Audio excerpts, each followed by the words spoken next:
कर्म, अच्छे और बुरे कर्म मिक्स होते हैं और उनका एक ऑर्डर होता है। कभी बुरे कर्म, कभी अच्छे कर्म खर्च होना शुरू होते हैं। अच्छा, जब कभी अच्छे और बुरे कर्म खर्च होना शुरू होते हैं तो वो किस रूप में होता है? वो गुण के रूप में होता है, गुणों के रूप में होता है, और वो सूक्ष्म शरीर में आते हैं, यानी सबसे पहले मन में आते हैं। मन, बुद्धि, चित्त, अहंकार जिसको हम बोलते हैं मन, वो मन में वो अंतःकरण जिसको हम बोलते हैं, वो मन में वो कर्म का फल शुरू हो जाता है। तो जब कभी बुरे कर्म खर्च होना शुरू होते हैं तो हमारे जीवन में वो जब कर्म शुरू हो जाते हैं खर्च होना, तो जब अगर बुरे कर्म खर्च होना शुरू होते हैं तो आप देखोगे कि आप जो भी अच्छे कर्म करोगे उस समय वो फल नहीं देंगे, आपका नुकसान ही नुकसान होना शुरू हो जाता है, आपको तकलीफ शुरू हो जाती है, बीमारी शुरू हो जाती है, और तकलीफें शुरू हो जाती है, एक्सीडेंट हो जाता है। कभी कभी हमारी जो दुकान चलती नहीं है, कभी खेती करते हैं तो हमारे अनाज कोई उठा ले जाता है, कोई चोरी कर ले जाता है, कोई आग लगा देता है हमारे फसल में। तो ये जब बुरे कर्म शुरू होते हैं तो वो इस तरह से खर्च होना शुरू हो जाते हैं और वो हमारे जीवन में उतार चढ़ाव की अच्छी और बुरी परिस्थितियों के रूप में बनते हैं। जब बुरे कर्म शुरू हो जाते हैं तो बुरी परिस्थितियां शुरू हो जाती हैं हमारे जीवन में। और बुरे कर्म जब शुरू होते हैं तो हमारे मन से शुरू होते हैं। जैसे बुरे कर्म खर्च होना शुरू हुए तो हमारे अंदर कौन सी भावना पैदा होती है? बुरे कर्म का मतलब होता है तामस गुण मैक्सिमम होता है उस समय। त्रिगुणी जो शरीर है उसमें तामस गुण अधिकतर हो जाता है और राजस और तमस सात्विक गुण ये हल्के हो जाते हैं, क्योंकि बुरे कर्म खर्च होना शुरू होंगे तो वो खर्च होंगे तो बुराई के रूप में होंगे। तो वो जो हमारा जो राजस तामस रूप है वो फिर हमारे अंदर जब बुरे कर्म शुरू हो जाते तो हमारे अंदर ये भावना होने लगती है। जैसे कि अभी जैसे मान लो एग्जाम्पल के लिए हम ही हो सकता है, आप जब सुन रहे हैं तो कभी कभी आपको लगता होगा अरे फालतू की बात कर रहे जबरदस्ती, ये तो कोई बात नहीं हुई। बहुत ज़्यादा ज्ञानी बनते हैं। कहीं हम मंदिर के पास जाते हैं तो लगता है अभी कोई बोले कि चलो दर्शन कर लेते हैं तो मेरे मन कहते भाई चलो, अरे कहाँ पत्थर में कहाँ भगवान होते हैं? अगर पत्थर में भगवान होते तो कुत्ता पेशाब करके चला जाता है तो भगवान अपने आप को नहीं बचा सकते थे। ऐसी भावना आने लगती है। मस्जिद रास्ते में मिलती है तो हमारे धर्म की नहीं है तो हम सर नहीं झुकाते, है ना। गुरुद्वारा कभी मिलता है, चर्च मिलता है तो कभी हम सर नहीं झुकाते। एक तो हम मतलब ये सोचते हैं कि हमारे धर्म का नहीं है, दूसरे कभी कभी ये भी सोचते हैं कुछ भी नहीं होता, फालतू की बात है। तो ये जो तामस गुण है ये जब अंतःकरण से शुरू होता है तो बुरी परिस्थितियों के रूप में पैदा हो, हमारे जीवन में अप्स एंड डाउन्स के रूप में आता है, बुरी परिस्थितियां के रूप में आता है। हर कार्य तुम्हारा बिगड़ने लगेगा, कोई भी कार्य करोगे उसमें कोई ना कोई नुकसान शुरू हो जाएगा, बीमारी शुरू हो जाएगी, नुकसान शुरू हो जाएगा। अगर हम पिता हैं, लड़के की बीमारी होगी, घर में समस्याएं आएंगी, घर गिर पड़ेगा, हाथ कट जाएगा। There are so many adverse circumstances would occur during the tamas virtues would be continue during this, ये होता है। और इसी तरह से हमारे जो जीवन में जो परिस्थितियां आती हैं हमारे जीवन में जो परिस्थितियां आती हैं वो परिस्थितियों के जिम्मेदार हम खुद होते हैं। All the circumstances which comes in our life actually we are our self responsible for that, क्योंकि वो हमारे कर्म के अनुसार आती हैं।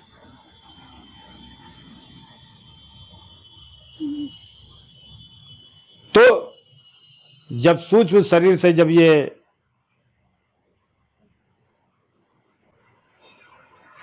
बुरे कर्म जब खर्च होना शुरू हो जाते हैं तो मन के अंदर आते हैं। अब फिर मन के अंदर बुराई शुरू हो जाती है। मन के अंदर अभी हमने बताया ना कि हर चीज हमें गलत लगने लगती है। रावण जो था, हिरण्यकश्यप जो थे, या जो भी ऐसे रहे हों, वो राक्षस नहीं थे, राक्षसी प्रवृत्ति के थे। उनके अंदर तामस और राजस गुण बहुत ज्यादा था। इसकी वजह से उनको राक्षस की संज्ञा दी जाती है। ऐसा नहीं कि वो आदमी खाते थे, ऐसा नहीं है।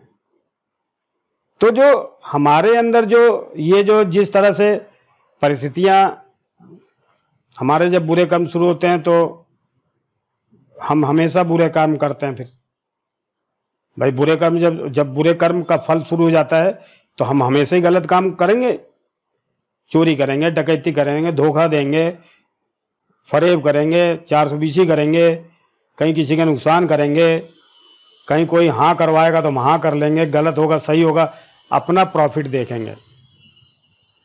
जब हमारा बुरा कर्म जब खर्च होना शुरू होता है तो वो इसी तरह से खर्च होने लगता है कि हम हर चीज में कमियां निकालने लगते हैं, हर गलत कार्य फिर हम करने लगते हैं। ये बुरे कर्म खर्च होने हैं। लेकिन बुरे कर्म खर्च तो हो रहे हैं, इसके साथ जो आप रिएक्शन दे रहे हो ना, वो कर्म बन भी रहे हैं। तो वो कर्म खर्च तो हो रहे थोड़े थोड़े, लेकिन आप जो रिएक्शन जितना दे रहे हो उससे तो ज्यादा कलेक्ट हो रहा है और वो इकट्ठा होता जाता है। तो यानी जितना खर्च नहीं हो रहा, अभी मान लो कि खर्च हो रहा है, अब मान लो नए कर्म का फल ना बने तो वो कभी ना कभी खत्म हो जाएगा वो। लेकिन ऐसा नहीं होता, क्योंकि हमारे मनुष्य के जीवन में यही बात है कि उसके हर कर्म का फल बनता है। तो कर्म खर्च जो हो रहा है वो तो हो ही रहा है, लेकिन नया भी कर्म बनता है तो वो कलेक्ट होता जाता है। इसकी वजह से क्या होता है, कर्म बहुत सारा फिर हो जाता है। प्रारब्ध का तो रहता ही है, और जो नए कर्म होते हैं पूरा वजन, पूरा टनों टन हम कर्म कर लेते हैं, फिर इकट्ठा फिर वो संचित कर्म में जाता है। इस तरह से कभी भी ये जो पैदा होने की, मरने की, दुख की और सुख की जो कड़ी है, जो बंधन है, कभी छूटता नहीं है, क्योंकि एक बहुत कंटिन्यू होता है। लेकिन छूट सकता है, ऐसा नहीं। देखिए कि कर्म जो है, इसी तरह से जब अच्छे कर्म शुरू होते हैं, अच्छे जब कर्म शुरू होते हैं तो हमारे अंतःकरण से जब अच्छे कर्म शुरू होंगे तो वो हमारे जीवन में अच्छी परिस्थितियां भी बनने लगती हैं फिर, और हमारे मन की भावना भी बदल जाती है। जैसे कहीं हम मंदिर के बगल से जाएंगे तो लगेगा चलो भगवान शंकर जी का है मंदिर है, शंकर जी का नाम लेते हैं। चलो विष्णु जी का मंदिर है, ब्रह्मा जी का मंदिर है, किसी का भी मंदिर हो, मस्जिद है, चलो भाई किसी के भी धर्म से, इससे क्या मतलब है, तो भगवान ही, खुदा बोलो, गॉड बोलो, भगवान बोलो, ईश्वर बोलो, सब एक जैसे, ऐसा मान के चलेंगे। चरण स्पर्श हम करते हैं, हम किसी से झुक करके रहते हैं, सबसे भाई हमसे बड़े हमसे बड़े हैं तो आदरणीय हमारे लिए, क्योंकि हमारे अच्छे कर्म शुरू हो गए, मतलब अच्छे कर्म का फल शुरू हो रहा, तो हमें हमारी जो मानसिक स्तर है वो भी अच्छा हो जाता है, और फिर वो खर्च होने लगता है, फिर क्रिया में भी आने लगता है। हम पूजा पाठ करने लगते हैं, मंदिर जाने लगते हैं, जल चढ़ाने लगते हैं, और कुछ काम करने लगते हैं। तो जब अच्छे कर्म शुरू होते हैं तो हम अच्छा काम करते हैं, यानी कार्य करते रहते हैं, तो कर्म भी बनेगा, फल भी बनेगा। और जब बुरे कर्म खर्च होते हैं तो वो भी खर्च होने लगते हैं, तो उसके रिएक्शन में भी हम गलत काम करते हैं। तो कर्म अनुकूल और प्रतिकूल परिस्थितियों के रूप में फल देते रहते हैं। कर्म का जो फल है वो अनुकूल और प्रतिकूल परिस्थितियों के रूप में वो कर्म का फल खर्च होता रहता है, और उसी परिस्थितियों के अनुसार अगर हम ढलते हैं तो फिर हमारा कोई फायदा नहीं है, तो फिर हमें फंसना पड़ता है, हम हमेशा फंस जाएंगे। Definitely we would definitely clutched the eternal bondage, अनंत समय तक बॉन्डेज हो जाता है। ये टूटे कैसे, ये खर्च कैसे हो, ये जो है प्रारब्ध के रूप में जो खर्च है, अभी तो असंचित कर्म में थोड़ा ही सा भाग लिया है, और वो संचित कर्म में थोड़ा सा भाग लिया है जो प्रारब्ध के रूप में खर्च हो रहा है, तो खर्च तो कम हो रहा है, पन ज्यादा रहा, तो और भी पुलंदा लेके हम इकट्ठा करते हैं, तो संचित कर्म और भी बढ़ता जाता है। तो ये जो आना जाना है, गर्भ में रह करके पैदा होना, फिर मरना है, मरने समय भी बहुत दर्द होता है, और मरते समय बहुत दर्द होता है, क्योंकि आत्मा जो है शरीर के पूरे पूरे भाग में एक उसका अंग बन के रहती है, लेकिन वो शरीर के अंदर रहते रहते उसको अपनत्व हो जाता है, तो वो शरीर को अपना बना के रहती है। हर व्यक्ति मरने से डर लगता है, क्यों? क्योंकि उसकी आत्मा उस शरीर को चाहती, क्योंकि इतने दिन से रह रही है, तो उसको अपना तो रहता है। लेकिन अब आप देखिए, ऐसा है कि यही प्रॉब्लम है जिसकी वजह से दर्द होता है मृत्यु के समय। अगर हमें ये मालूम हो कि नहीं ये मेरा शरीर नहीं, मैं तो अलग हूँ, ये अगर ऐसे सुनने में तो बड़ा अच्छा लगता है, लेकिन ऐसा है नहीं, मैं अलग हूँ, शरीर अलग। अगर ये भावना ही पैदा हो जाए अपने अंदर, तो कभी दर्द नहीं होगा, हम खुद ही निकल के जा सकते हैं। ऐसा नहीं है, लेकिन ऐसा हो नहीं सकता, इतना सिंपल नहीं है ये, क्योंकि क्रियात्मक रूप से ये संभव बहुत कम होता है। बहुत सारे योगी हैं, ज्ञानी हैं, उनके अंदर है, तो भगवान ने उनको बनाया ही है, वो अपने कर्म उनके अच्छे हैं तो बने हुए हैं। तो इस तरह से जो संचित कर्म प्रारब्ध के रूप में शरीर बनता है, फिर सूक्ष्म शरीर से कारण शरीर से सूक्ष्म शरीर में, फिर सूक्ष्म शरीर मतलब अब वो कैसे खर्च होता है, अगर हम थोड़ा सा ध्यान दें तो पहले मन में आता है। अब जैसे हमारे बुरे कर्म चालू हो गए, तो हमारे मन में आएगा चलो किसी के यहाँ से घर से गाड़ी चुरा लें। बुरे कर्म शुरू हो रहे हैं, तो बुरे कर्म शुरू होंगे तो बुरे कर्म करवाएंगे ना, फिर खर्च होंगे वो, तो चलो किसी के यहाँ से गाड़ी चुरा लें, तो वो गाड़ी चुराने के लिए चला जाता है। अगर वहीं पर वो रुक जाए तो बुरे कर्म तो खर्च हो जाएंगे, और नए कर्म में गाड़ी नहीं चुराएगा वो, तो वो खर्च भी हो गया और नया बना भी नहीं, तो इसलिए वो उतना खर्च हो जाएगा, खत्म हो जाएगा। ऐसे अगर ऐसी परिस्थिति हो जाए तो, लेकिन ऐसे कहाँ होता है। अच्छे कर्म है, सबसे पहले जब मन में आता है, फिर बुद्धि में आता है, बुद्धि में चिंतन करता, बुद्धि तामसी हो जाती है, राजसी हो जाती है, सात्विकता तो रह नहीं जाता, क्योंकि बुरे कर्म जब खर्च होंगे तो ऐसे ही होते हैं, तो आपकी बुद्धि को भी तामसी कर देंगे। आपकी बुद्धि तामसी हो गई तो बुद्धि एनालिसिस करके इंद्रियों को बोलती है, इंद्रियां भी उसका रसास्वादन करने लगती है कि भाई क्या करें क्या करें। कर्म इंद्रिया, ज्ञान इंद्रिया, हाथ पैर, आंख नाक कान त्वचा, तो फिर वो कर्म इसके अंदर आता है। फिर वो जो है मन जो है इन्हीं इंद्रियों के द्वारा, मन में चूंकि तामसी और राजसी गुण है, तो मन जो है संसार में इन इंद्रियों के द्वारा बाहर जाके संसार का आनंद लेता है। हमारे शरीर में जो कहते हैं ना कि हम भोजन करते हैं तो माउथ से, मुंह से करते हैं, ऐसा नहीं है। ये पूरा ब्रह्मांड, पूरा संसार भोजन है, ये पूरा संसार भोजन है। एंटायर यूनिवर्स इज फूड, पूरा ब्रह्मांड। और हमारे कितने मुंह हैं? 5, आंख नाक कान त्वचा है, आंख नाक कान त्वचा जिह्वा, और ये जैसे आंख जो है किसी चीज को देखती है तो वो आंख का भोजन है, देखने वाली चीज आंख का भोजन है। अगर किसी चीज को आंख देख रही है यानी उसका वो अपना भोजन ले रही है। तो वो भोजन भी 2 तरीके का होता है। अगर वो भगवान के दर्शन करता है, ईश्वर के दर्शन करता है, बुजुर्ग माँ बाप के दर्शन करता है, तो वो आंख जो दर्शन कर रही है उससे उसको फायदा होता है, पुण्य होता है उसको। लेकिन वही गंदे चीजों का दर्शन करे तो उसका भोजन गंदा मिलता है उसको। तो आंख का भोजन भी अलग है। सुनने का जो कान है उसका भी भोजन होता है, ध्वनि, गालियां भी सुन सकते हो, भजन भी सुन सकते हो। अब ये तुम्हारे ऊपर निर्भर है कि तुम क्या सुनना चाहते हो, लेकिन भोजन तो दोनों ही है वो कान के। नाक है, बहुत सारे लोग बदबू में पड़े रहते हैं, उनको पता नहीं चलता बदबू, क्योंकि आदत पड़ जाती है, उनकी नाक में प्रैक्टिस हो जाती है तो वो उनको बदबू ही नहीं देती।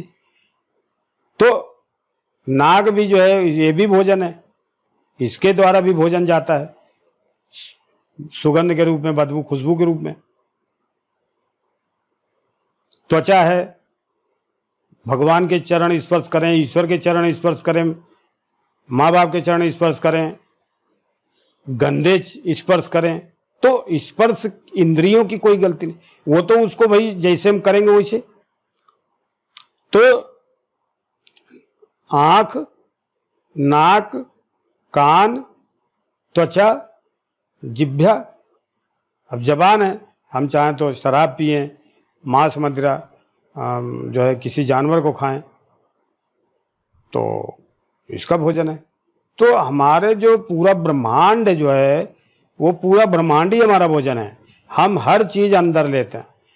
तो हमारा जो मन है इंद्रियों के द्वारा बाहर जाके पूरे संसार का आनंद लेता है, और वो आनंद लेते लेते जिस परिस्थिति में वो रहता है, उस आनंद का जो मेमोरी ट्रेसेस होते हैं,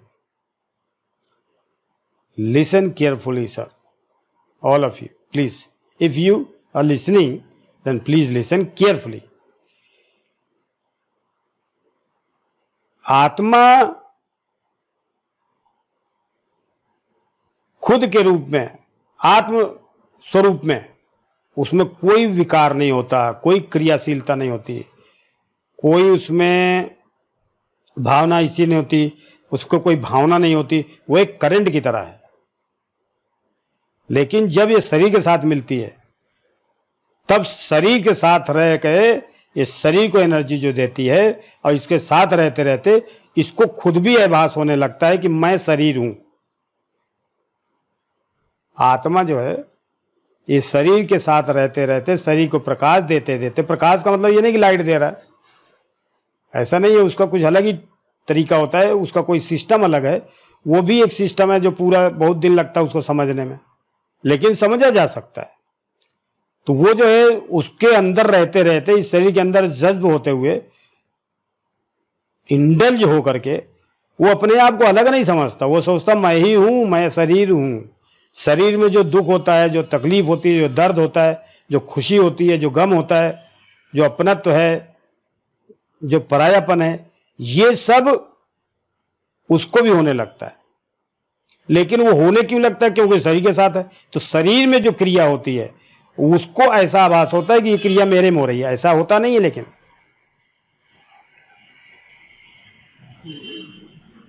गीता में है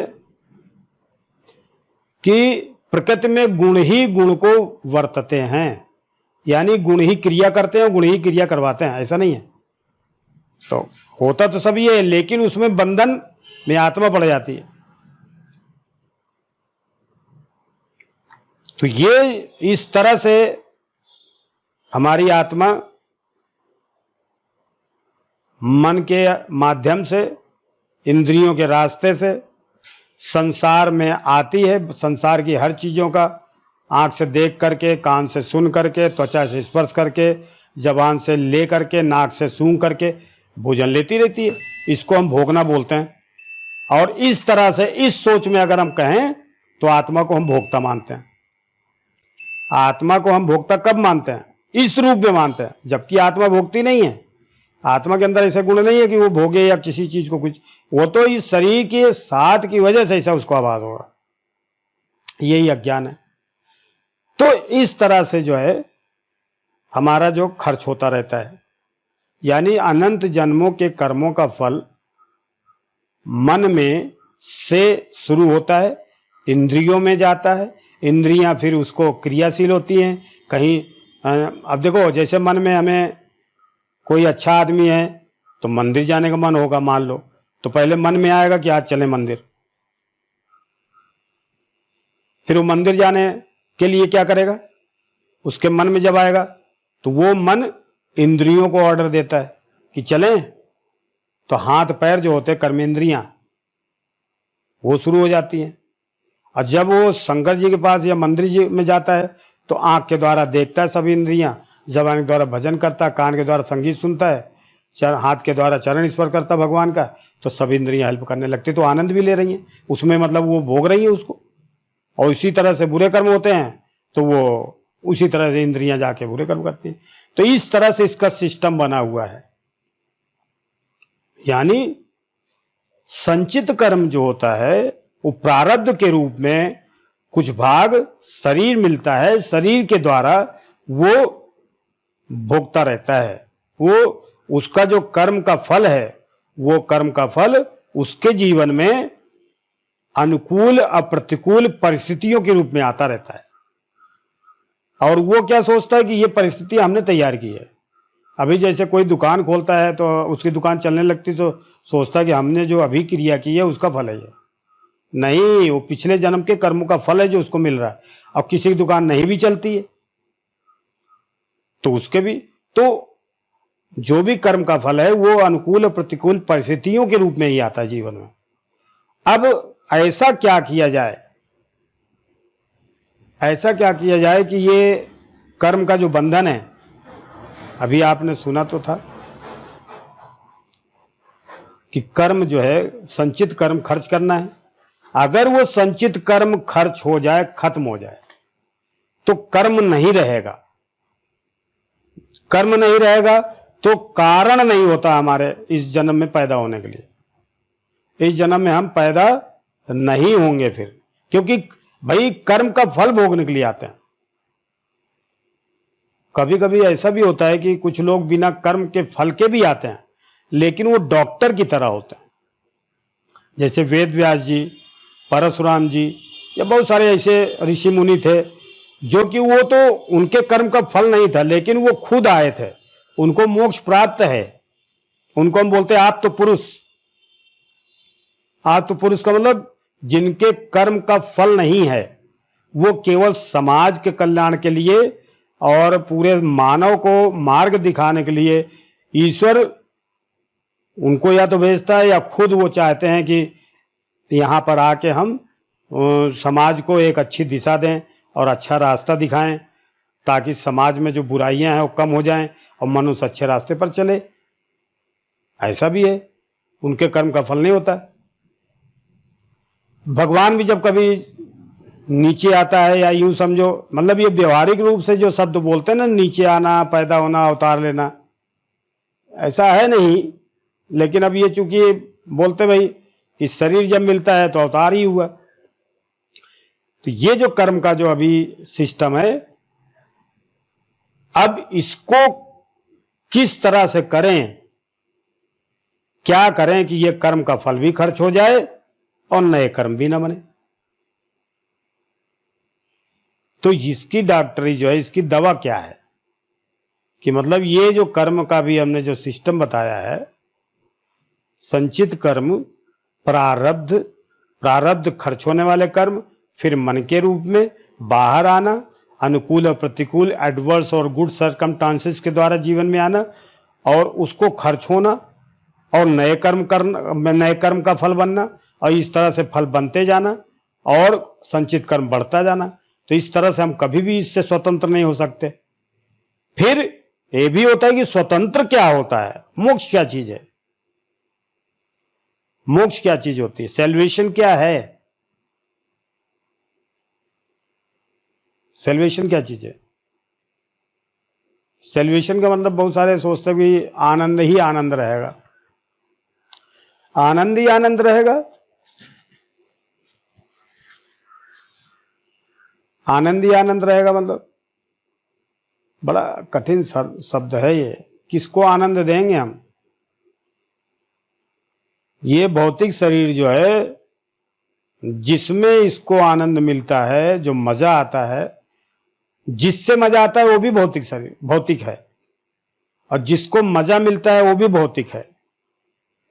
हमारे कान को, नाक को, आंख को, त्वचा को, जबान को, मन को, बुद्धि को, इन सब को जिस चीज में अच्छा लगने लगता है तो हम थोड़ी देर के लिए कह देते हैं हम खुश हैं, सुखी हैं। लेकिन किससे अच्छा लगता है, कोई चीज हमने देखी, वो दिखता है तो हमें अच्छा लगने लगा। तो कब तक अच्छा लगेगा? क्योंकि वो जो चीज दिख रही है वो भी जड़ है, उसकी भी उम्र है, वो भी खत्म हो जाएगी, तब तो तुम दुखी हो जाओगे। कोई चीज हम देखते हैं, अब जैसे रूप है, रूप है एक उम्र होती है, पूरे शरीर में ब्लड सर्कुलेशन बढ़िया होता है, मैच्योर्ड होता है, और जितने भी सेल्स होते हैं सब मैच्योर्ड होते हैं, और हम लोग भी रोज की तरह खिले हुए होते हैं। तो वो परमानेंट स्टेज नहीं है, उस समय हम लोग भूल जाते हैं। या कोई चीज अच्छी लगती है खाने में, तो जो रसगुल्ला बना वो भी सड़ जाएगा, और जिस जबान से हम स्वाद लेते हो वो भी कभी ना कभी खत्म होगी। तो हम किसको मजा दे रहे हैं और किससे मजा ले रहे हैं? जिससे मजा ले रहे हैं वो भी जड़ है, उसकी भी उम्र है, वो भी, उसका भी नाश होना है। और जिसको मजा दे रहे हैं उसकी भी उम्र है, उसको भी खत्म होना है। तो विनाशी चीज से विनाशी चीज को आनंद देने हैं, तो तुम्हारा अस्तित्व तो इसमें है ही नहीं, तो तुम्हें तो कुछ नहीं मिला। आप जो है अगर ध्यान से सुनेंगे तब तो मजा आएगा, तब तो ज्ञान लगेगा, नहीं तो क्योंकि ये ऐसे भाई कोई भजन कीर्तन तो होता है तो उसमें ताली पीटते हैं बहुत सारा, और उसमें ढोलक बजाते हैं, और कुछ उसमें बीच में चुटीली चीज़ें भी सुनाते हैं, उसमें थोड़ा व्यंग भी होता है, आनंद भी आ जाता है, थोड़ा इधर उधर करके स्टोरी सुना देते हैं, तो आदमी का दिल बहला रहता है। जो अभी डिस्कशन चल रहा है वो पूरा दिमाग खा जाता है। लोग अगर ज़रा से भूल जाए तो फिर वो पूरा स्टोरी समझ में नहीं आती, वो उसकी बात, वो एपिसोड क्लियर नहीं होता। लेकिन ये तत्व ज्ञान है, जो भी हम लोग बोल रहे हैं, जो भी हम बात कर रहे हैं, वो कोई हमने ऐसा नहीं कि पैदाइशी, हमने भी कहीं ना कहीं सुना है, कहीं देखा है, पढ़ा है ना, तो हमें भरोसा भी हुआ है, तो हमने सोचा चलो हम भी इसको भी शेयर करें, क्योंकि समाज में सभी लोग ज्ञानी हैं, तो कुछ नहीं भी हैं, तो हमारे जैसे होंगे हमसे, तो वो कम से कम हमसे उनका फायदा हो, या उनके पास है तो हमें फायदा दें।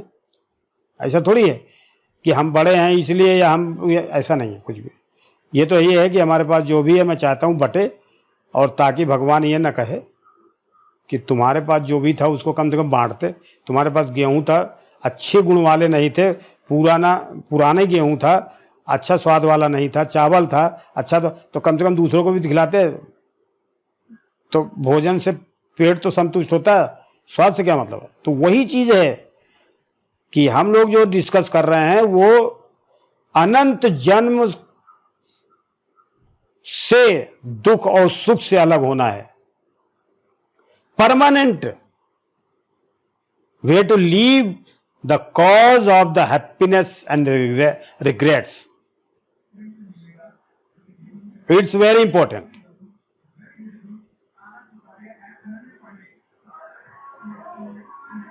आवाज कम करो। तो ये चीज हमें ध्यान देना है कि हम जो अभी विषय लेके बैठे हैं, ये विषय अनंत जन्म के पापों को खत्म करके और उसके बुरे कर्मों को तीली लगा करके, भस्म करके, खत्म करके, अपने उद्देश्य पे पहुंचने के रास्ते पर हम लोग चलने के लिए प्रेरित हो रहे हैं। और ये है कि थोड़ा सा खा लिया पी लिया ऐसे चल लिया, ऐसा नहीं है। We are talking not for to momentary happiness, permanently. Knowledge ज्ञान जो है उससे परमानेंट दुख चला जाता है और सुख भी चला जाता है। सुख दुख होता किसको है? बॉडी को। बॉडी के गुण से अलग होना ही मोक्ष होता है। बॉडी के गुणों से अलग होने का मतलब धीरे धीरे समझ में आएगा, एपिसोड बाय एपिसोड। तो क्या ऐसा करें? अब देखिए, आप समझे, आप इस बात को बहुत ध्यान से समझें, क्योंकि विषय इतनी जल्दी जल्दी खत्म थोड़ी हो जाता है।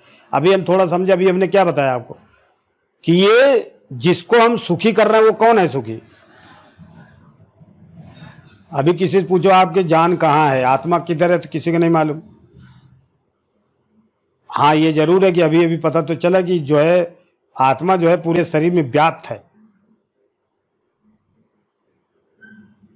जब हम सो जाते हैं तो पूरे शरीर के अंदर जो शक्ति है, आत्मशक्ति कहाँ रहती है फिर? जबकि हर्ट तो डायस्टोल सिस्टोल होता रहता है, सपने दिखते रहते हैं, बहुत सारी क्रियाएं ऑटोमेटिक नर्वस सिस्टम के द्वारा होती रहती है, तो वो तो क्रिया हो रही है। लेकिन कुछ चीजें ऐसी होती हैं जो मन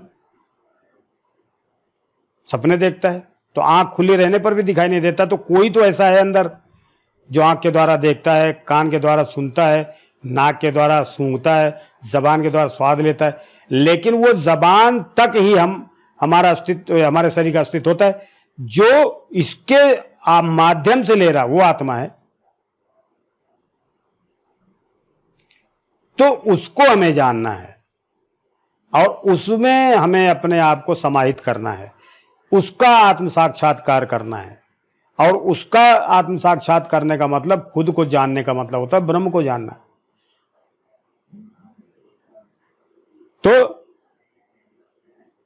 जो कर्म खर्च जिस तरह से होता है, आपने देखा कि हम कभी भी खुशी या दुखी परमानेंट नहीं हो सकते, क्योंकि सुख और दुख ये मन को होता है। और मन बुद्धि चित्त अहंकार, ये जो अंतःकरण होते हैं, इनके ऊपर असल में सुख और दुख का प्रभाव पड़ता है। और ये हम नहीं हैं, ये इससे हम अलग हैं। फिर हमें, अब किसी आदमी को शराब पीता है, मांस खाता है, तो उसको उसमें ही मजा आने लगती है। अब अच्छा है कि बुरा है ये तो अलग चीज है, बाकी जो काम जिसमें करते करते उसके संस्कार पड़ जाते हैं तो उसी में मजा आने लगती है। कोई आदमी अपराध नहीं करता, लेकिन अगर परिस्थितियों बस अपराध करने लगे, 2-4 दिन तक ऐसे गलत कार्य करे तो उसके फिर आदत पड़ जाएगी। तो ये वातावरण का भी फर्क पड़ता है। तो हमारे सामने समस्या क्या आती है कि कर्म का फल भी खत्म हो जाए, मतलब संचित कर्म से जो भाग, जो प्रारब्ध कर्म है वो खर्च हो, और क्रियमाण भी कर्म हो तो उसमें फल ना बने, और न वो जो पुराने कर्म खर्च हो जाए। तो इसके लिए कोई रास्ता है? जी हां, उसके लिए भी रास्ता है।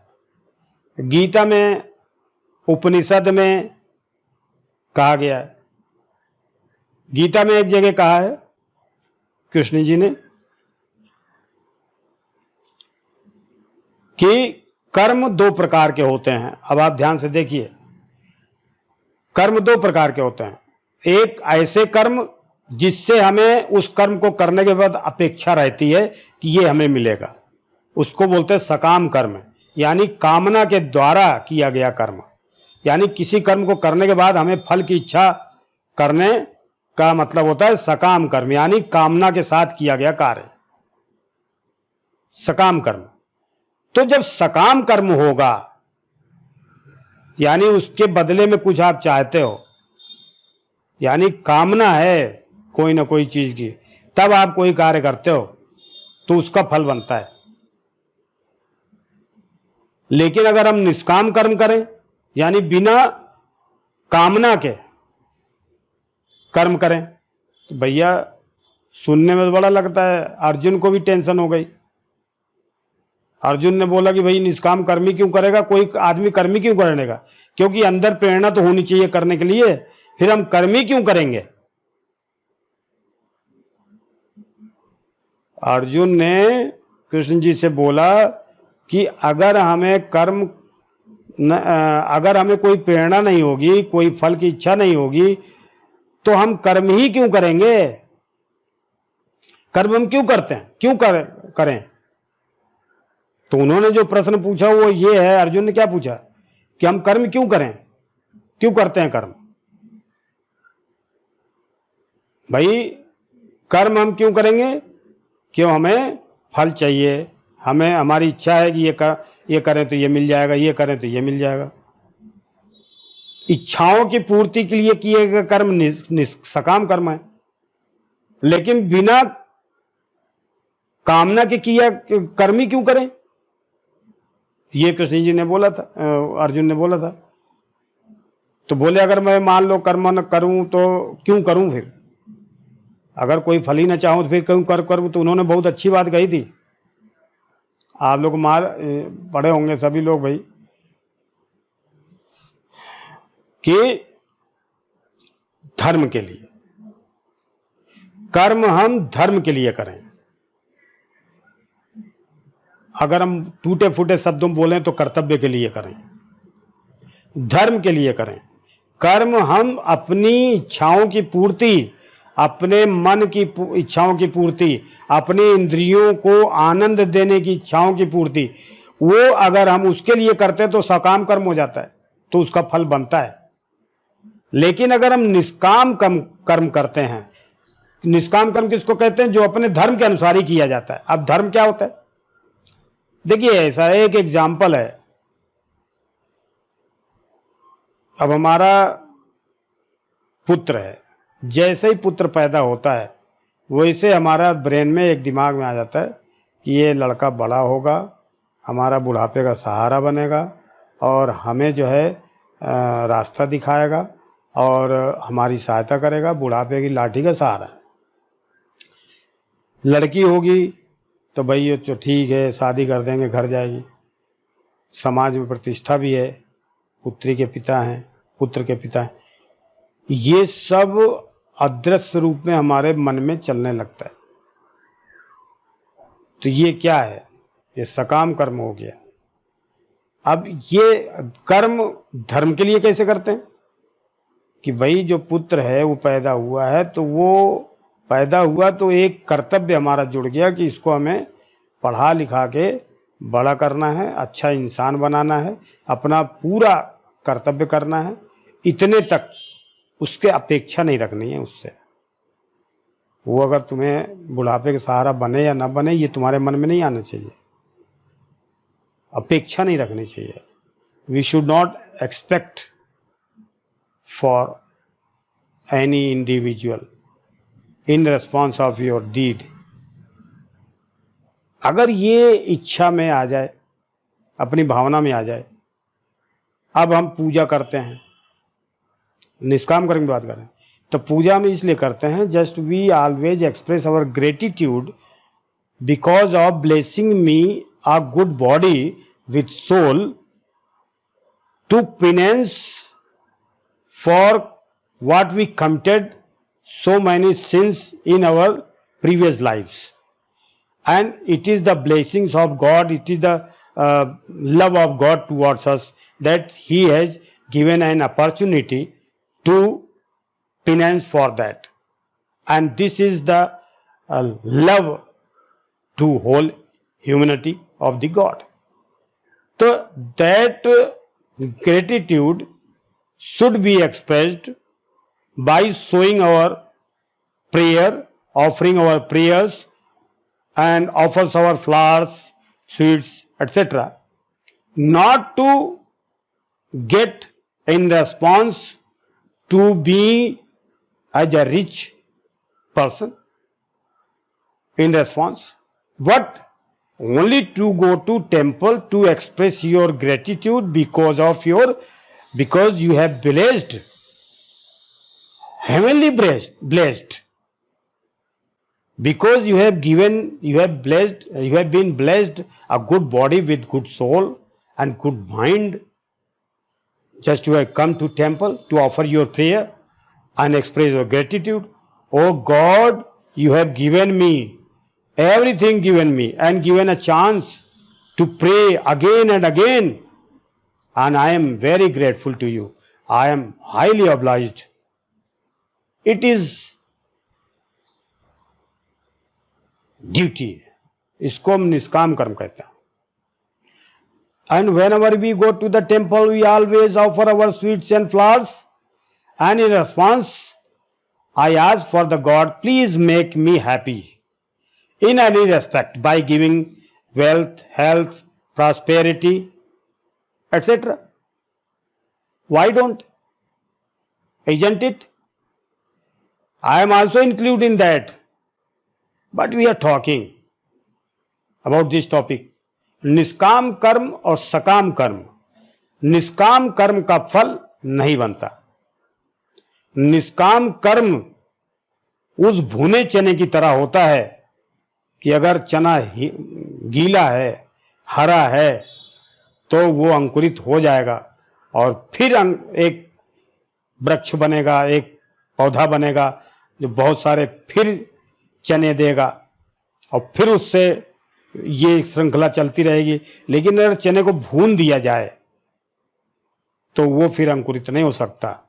तो निष्काम कर्म भुने हुए चने के समान होते हैं। जो कर्म खर्च हो गया, भुन गया, और नए कर्म जो हम करते हैं वो निष्काम कर्म, उसका फल भुने चने की तरह होता है जो फल देगा नहीं। निष्काम कर्म का मतलब we are not expecting for any others and I am doing our duty and I am not expecting for the God for any one because I have blessed the body to obey the duties. हमें अपेक्षाएं नहीं रखनी है किसी से। और एक चीज और भी है, हम लोग बहुत सारी मस्केबाजी करते हैं, किसी के पैर छूते हैं, किसी के अपने चापलूसी करते हैं, किसी की मतलब हम उसके पैर पड़ जाते हैं। ये भगवान की बेइज्जती है, ये उस ब्रह्म की बेइज्जती है जो हमें इतना बड़ा शरीर देता है। और ये हमारी क्षुद्र बुद्धि है जो हम ये सोचते हैं कि हम कमजोर हो गए, हम गरीब हो गए, हम अमीर हो गए। हम जो हैं वही हैं। हमें अगर झुकना है तो ब्रह्म के सामने और ईश्वर के सामने झुकना है। और अगर हम किसी के सामने चापलूसी की वजह से, किसी से डर की वजह से या कैसे भी भयभीत, भाई आदर देना अलग बात होती है, लेकिन वैसे झुकना ईश्वर की बेइज्जती है। क्योंकि हमेशा जब तुम्हें कुछ मांगना ही है, अनंत जन्म हम अनंत जन्म ले रहे हैं, बार बार जन्म लेते हैं, प्रारब्ध बनता है, संचित कर्म बनता है, क्रियमाण कर्म होता है, और हर जन्म में हमें वो बाप देखता है। हमारे अनंत जन्मों के कर्मों का फल वो पिता बार बार लेता है, मतलब उसको ध्यान रखता है। और जो बुरे कर्म हैं उसको फिर बोलता है कि जाओ भोगो, उसको खर्च करो, खत्म करो, फिर परमानेंटली मेरे पास आ जाओ, अब आनंद में रहो। In a very simple language we are talking about. लेकिन जैसे ही हम इस संसार में आते हैं, संसार की चकाचौंध से आंख खुलती है, संसार देखते हैं, बहुत सारी चीजें माँ बाप समझाते हैं, ये तुम्हारे चाचा हैं, तो बगल वाला जो है, बगल में जो खड़ा है कोई नहीं है, इसका मतलब उन्होंने इंट्रोड्यूस कर दिया कि वो चाचा हैं, बाकी गैर हैं। तो ऐसे बहुत सारी चीज अनजाने में ही हम इंट्रोड्यूस गलत करते हैं। ये जरूर है कि हम ये बताते हैं कि ये पिताजी तुम्हारे माध्यम हैं, तुम्हारे कर्ता धर्ता हैं, और ये तुम्हारे साथ के हैं, ये समाज के अच्छे प्राणी हैं, हमारे जैसे ही हैं वो भी, और आदरणीय हैं, बड़े हैं। ये सब चीज हमें बताना है। तो ये जो है वार्तालाप इतनी छोटी नहीं है। अभी ये कर्म योग जो है, कर्म योग अभी चलेगा 1-2 एपिसोड और, फिर उसके बाद भक्ति योग, फिर इसके बाद ज्ञान योग, फिर इसके बाद बहुत सारा चलता रहेगा। जब तक थोड़ा बहुत दिमाग रहेगा तब तक डिस्कस करते रहेंगे। और आप लोगों से प्रार्थना है कि आप लोग सुने और कमेंट भी करें, और जो है बोल चाल जो अपनी है वो अगर आप लोगों के आप लोग को थोड़ा सा अहंकारी लगी हो या ऐसा लगा हो तो उसके लिए मैं क्षमा प्रार्थी हूँ। लेकिन सच तो यही है कि जो है जो भी किया जाए वो शिष्टाचार जहाँ तक हो उतने निभाएं। शिष्टाचार में कहीं ऐसा ना हो कि हम ज़्यादा झुक जाएं तो हड्डी टूट जाए, या इतने अकड़ के भी न चलें कि पत्थर की तरह हो जाएं। तो अपने आप को संयमित ईश्वर हमारा उस जन्म में भी था, इस जन्म में भी है। अगर इस चीज़ को हमें पक्का हो जाए तो हमें कभी ये सब टेंशन नहीं रहती। तो अभी ये जो अभी एपिसोड था, इसमें हमने जो अभी डिस्कस किया, जो वार्तालाप किया हमने, जो कन्वर्सेशन किया, उसमें ये मुद्दा था कि कर्म जो है वो क्या होता है, कैसे वो कर्म हमारे शरीर में आता है फल के रूप में, और किस तरह से खर्च होता है, और फिर वो खर्च अगर होता रहे और नया फल न बने, तो इसके विषय में अभी थोड़ी सी और भी बहुत सारा है। तो अभी तो बहुत ज़्यादा टाइम हो जाता है, तो हम आप लोगों से आज्ञा चाहते हैं, और आप सबको प्रणाम। और आप लोग कमेंट करें, और अगर आपको कुछ आपके अंदर जो प्रश्न हैं वो प्रश्न भी आप बोल सकते हैं, और अगर हमें उसका उत्तर आता होगा और हमें लगता होगा कि हम सक्षम हैं तो हम उत्तर भी देंगे, और अगर नहीं सक्षम हैं तो फिर हम लोग हाथ जोड़ लेंगे। ऐसा थोड़ी होता है, ठीक है। बोलो शंकर भगवान की जय, बोलो गणपति महाराज की जय, हर हर महादेव। आज की सभा यहीं समाप्त हो गई। बोलो शंकर भगवान की जय, बोलो गणपति महाराज की जय।